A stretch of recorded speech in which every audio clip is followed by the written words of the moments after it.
Ghibli animation திரைப்படங்களை உருவாக்குவதில் ஜாம்பவனான ஜப்பானை சேர்ந்த ஸ்டுடியோ கிப்லி நிறுவனம் இதுவரைக்கும் 25 கிப்லி படங்களை தயாரிச்சிருக்கு. அதுல 6 சிறந்த கிப்லி திரைப்படங்களை இந்த பதிவுல பார்க்கலாம். ஸ்பிரிட்டட் அவே, ஆவி உலகத்துல சிக்கிக்கொள்ளும் ஒரு சிறுமி தன்னையும் தன்னோட பெற்றோரையும் எப்படி காப்பாத்துறா அப்படிங்கிறது தான் இந்த படத்தோட கதை.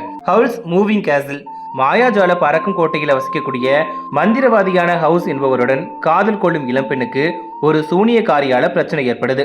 இளம்பெண்ணுக்கு ஏற்பட்ட பிரச்சனைய ஹவுல் எப்படி தீர்க்கிறார் அப்படிங்கிறது தான் இந்த படத்தோட கதை. போனியோ, 2008ஆம் ஆண்டு வெளியான இந்த படம் இயற்கையின் மீதான மரியாதை, இரக்கம், அன்பின் சக்தி பற்றிய ஒரு அழகான படமா அமைஞ்சிருக்கு. மை நெய்பர் டொட்டோரோ, இந்த படம் 1988ஆம் ஆண்டு எடுக்கப்பட்டிருக்கு. சட்சுகி மற்றும் மெய் ஆகிய 2 சகோதரிகளும் தங்களுடைய புதிய வீட்டுக்கு அருகில் இருக்கக்கூடிய ஆவிகளுடன் நட்பு கொள்றாங்க. அதுக்கப்புறமா நடக்கக்கூடிய சுவாரஸ்யம் தான் இந்த படத்தோட கதை.